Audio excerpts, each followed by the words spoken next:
ضروری ہے کہ جو فوجی تنصیبات کے اوپر لاٹھی پکڑ کر جائے اور ان مجسموں کو لاٹھی مارے یا اس جناب گیٹ کو لاٹھیاں مارے یا ان جناب وردیوں کو لاٹھیاں مارے، وہ قوم کا غدار ہے۔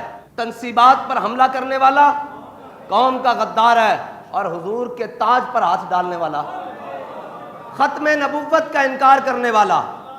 ہاں وہ اپنے آپ کو کافر کہیں، یعنی وہ اپنے پیشاب خانوں کو، غسل خانوں کو، لیٹرینوں کو وہ اپنے مسجد نہیں کہہ سکتے۔ مسجد وہ ہے جس پر اللہ اور اس کے رسول کا ذکر ہو، جس پر تاجدار ختم نبوت کی مہر ہو، جس پر تاجدار ختم نبوت کے نعرے لگتے ہوں، جس پر حضور کا ذکر ہوتا ہو، صحابہ کا ذکر ہوتا ہو، اہل بیت کا ذکر ہوتا ہو، حضور کی امت کا ذکر ہوتا ہو۔ جہاں حضور کی ختم نبوت کا انکار ہو، وہ اسلام کے شاعر نہیں استعمال کر سکتے، اور یہ پاکستان کے آئین کا حصہ ہے۔ ہم تمہیں پڑھانے کے لیے آئے ہیں کہ آئین ہے کیا۔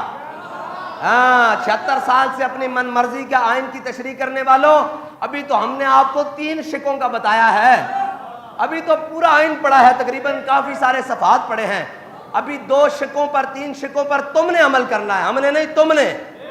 ہم اس دن عمل کریں گے جس دن ہم ریاست پاکستان کے اوپر حکومت ہوگی لبیک والوں کی، اس دن۔